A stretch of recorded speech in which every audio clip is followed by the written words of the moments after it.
Good morning from Little Creek Bee Ranch. Here's a great lesson. It's not necessarily great for me, but it'd be great for you. We're in the middle here of managing some protein candy blocks we made yesterday, 2 batches. Each batch gives me 8 blocks, so we got 16 blocks. The problem we have when we make up a bunch of candy blocks is weeping. After we make them, we don't want them to weep and be wet and make a mess. So there's a couple of tricks. This is a problem I'm solving this morning. So I thought, okay, it's a good lesson to film. I might as well stop and film this because there's some tricks in here that really do help. So we have protein blocks in the box. There's another box to my left. Yesterday, after the blocks were solid and cooled off, we peeled off the foil. The trick is you peel the foil off after the block has gone solid rather than wait a month or whatever to peel the foil off later, which is harder to get off and wrestling with that mess. So we peel the foil off after it's gone hard and it's kind of cooled down a little bit. But the problem is, if we don't get enough air on it, they begin to weep. So let me show you. So here's a block. It's just kind of gently wrapped in wax paper, and we have all the sticky weeping in the bottom, and it's a mess. And we don't want that to get worse, right? And so I'm going to reach across. So if this happens to you, try to get on top of it before it gets worse. So what we're gonna do, I got in a hurry yesterday evening, so you always pay a price for getting in a hurry, right? And I don't want this running. Wipe it off. Throw it in the trash can. And just use my paper towel and dab off the wet. Try to wipe that wet stuff off. Ugh. There really is a trick to doing this. You want air circulation over it. I have a fan going to my left. Try to dry them out. Let's see if we can get them dried out, get them stable. That's what we're trying to do. So I have a pan, a big aluminum pan with some spacers, and air is going across it. Fan is over to my left, air is going across it, and we'll leave it like this for some time till the blocks get stable. Another one.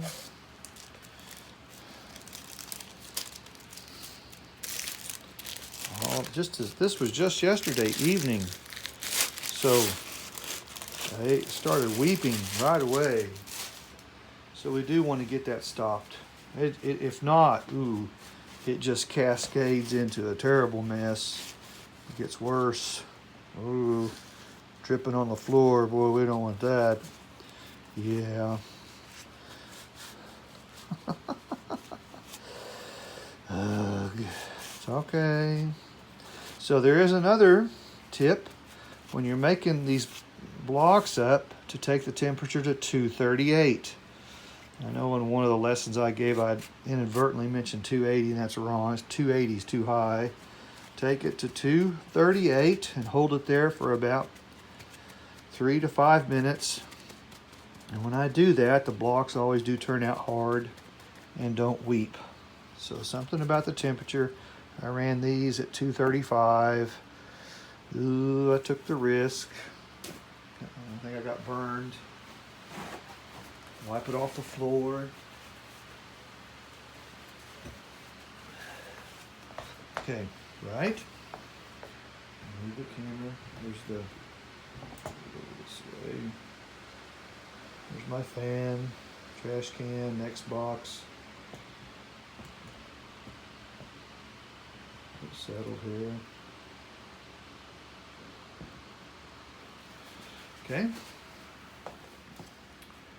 So then we'll put down 2 more spacers.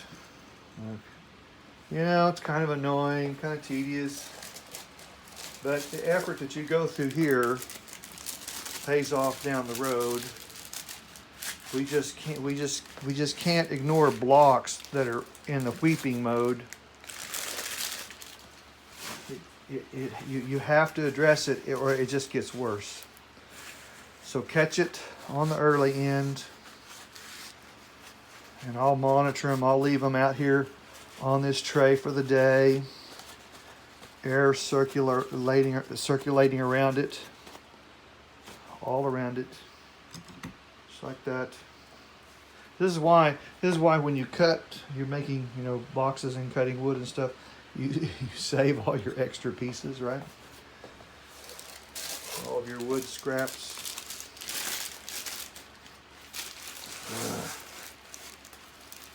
You sure wouldn't want to have a box of blocks like in the office, in the house, on the carpet or something, and you're not paying attention to them, and you come back months later and find out they've wheaped, and you've got a bunch of thick sugar syrup in the carpet. Yeah, there you go. That'll make a spouse happy. And you'd probably have roaches and ants. So you do have to manage them, but you know, if you want to be a good beekeeper, this is part of it.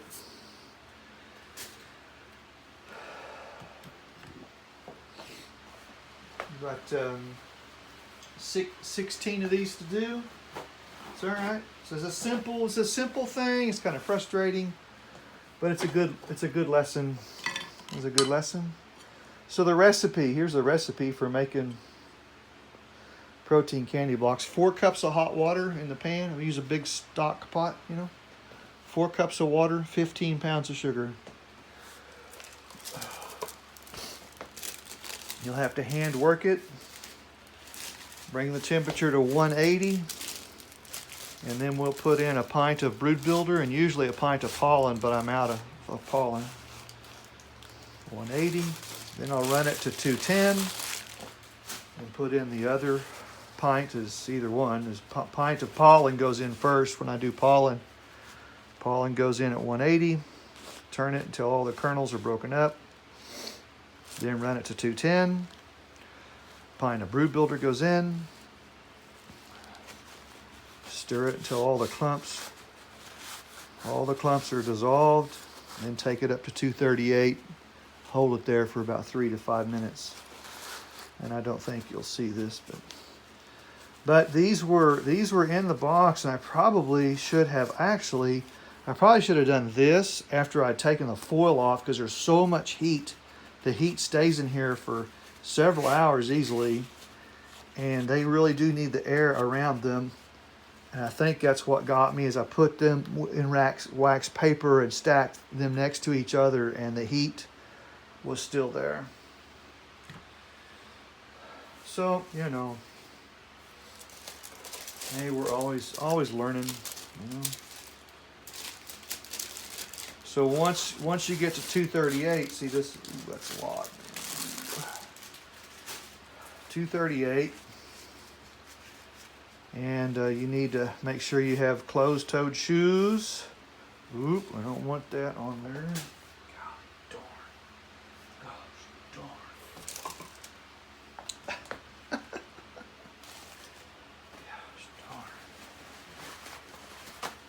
Closed-toed shoes and some good hot mitts that are kind of long, that cover your forearms, or at least part of the forearm, because you're going to be lifting a heavy stock pot to pour. And we will put on a flannel shirt to protect my forearms. If you get hot sugar on you in any kind of an amount, buddy, that hurts. That's painful. When you're turning hot sugar at 238, you can't walk away. It will boil up and froth over. No dogs, no kids running around, no talking on the phone, no answering the doorbell. You got to focus until you're all poured up. Now you would think A beekeeper like me, over 15 or 16 years of doing this, would have this figured out. Right. It's just like chasing perfection. It just doesn't happen so easily. Okay, see, get the idea? Get the idea? We don't want to we don't want to wrap these or completely wrapped. We don't want them in a Ziploc bag. We don't want them in the refrigerator. We don't want them in the freezer for sure. They'll bust apart. They'll just completely bust apart. We want them in stable temperatures with air circulating around them. And we'll have to pay attention to them. It's just something you manage. If you're keeping a reserve on stock, Some beekeepers will make them and then get them right out to the bees, That's okay too.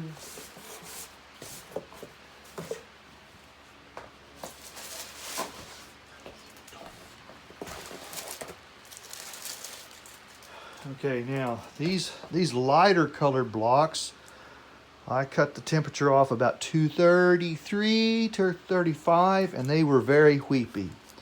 The darker blocks,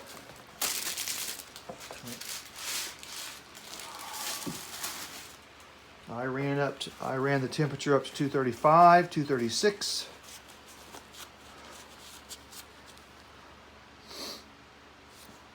They're weeping, but not nearly as bad.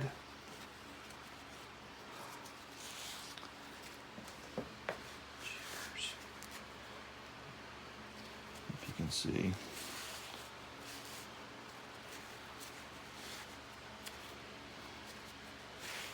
Okay.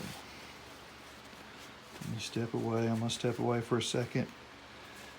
Wash my hands. Get all the sticky off my hands. I've got to get a pan. Be right back.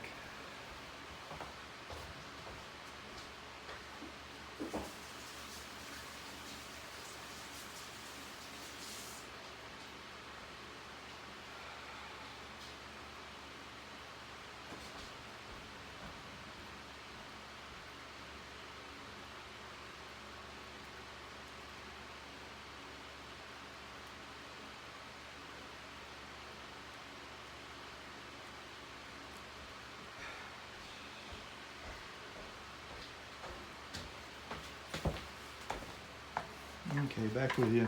Okay, so we use a shallow lasagna pan. That's what we use. Get them at the dollar store, in a packet of 4 or 6 at a time, whatever. And we layer in foil, and we'll build a ridge in the middle. Oh, the ridge is about 1.5 inches. The ridge, and it gives us 2 blocks. 2 blocks, and the recipe, 15 pounds of sugar will give us 4 of these, or 8 blocks. That's all we need. We're not in North Dakota where we got to do giant candy boards. That's not the idea. It's not about the size of the block. It's about what's in it. And the bees have always shown us they much prefer the protein candy blocks versus just traditional white sugar. We did a comparison test some years back, 21 colonies. Newspaper on top and side with a pile of white sugar and the protein block next to it. Checked on them in 3 weeks and it was significant. They hardly even touched the white sugar. They were all over. The bees were all over these blocks. That was enough for me. 21 colonies. Then I had to go back and scoop up a bunch of loose white sugar. And it was over 5 gallons and 1/3 of another pail. Yeah, I only need to do that test one time. And now we know what they really, really like.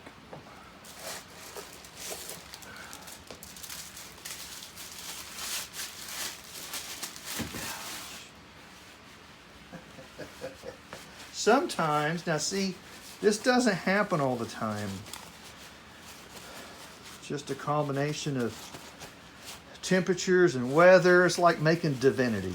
Some days when you make candy blocks, it's just like perfect. A sunny day, you know, good weather.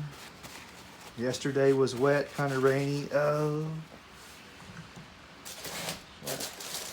like making divinity.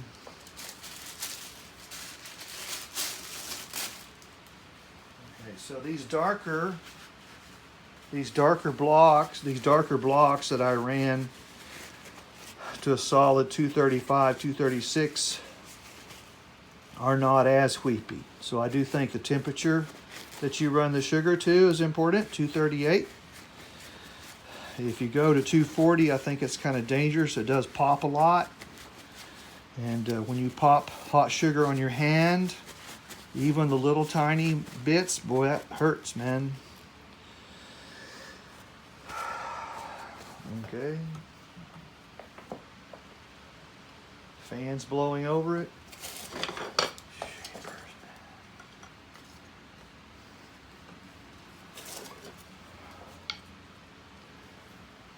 Right there. This is the kind of stuff, the extra effort. Hold on.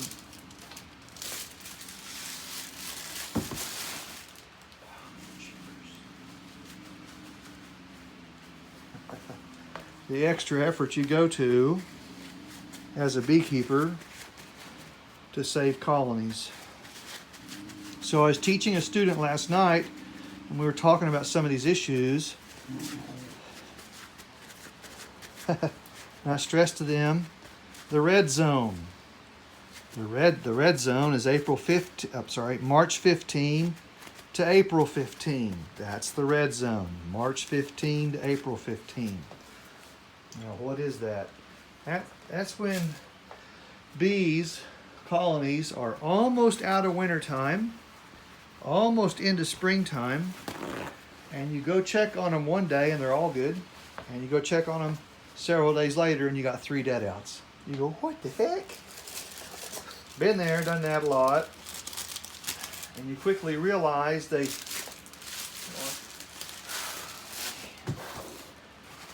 get a bunch of brood built up and they don't have enough stores, they don't have enough food to get them on into good nectar flow time,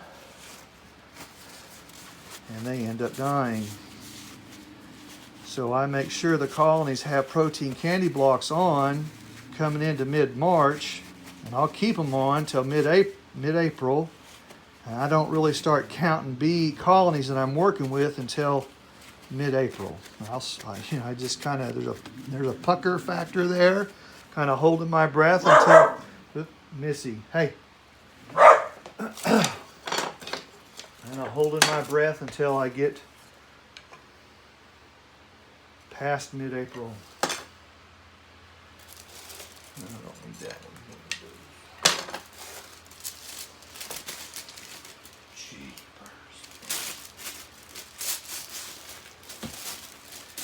Weeping, yeah. So when your blocks start doing this, you need to get on top of it and stop it. Try to get it stopped. It's about airflow. This should stop it.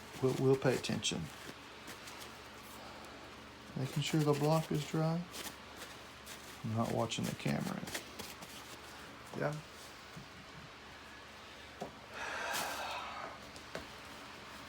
Good. Yeah. It's part of beekeeping. So what I'm doing to the left is I'm just taking the wax paper and wiping it, just wiping it right off.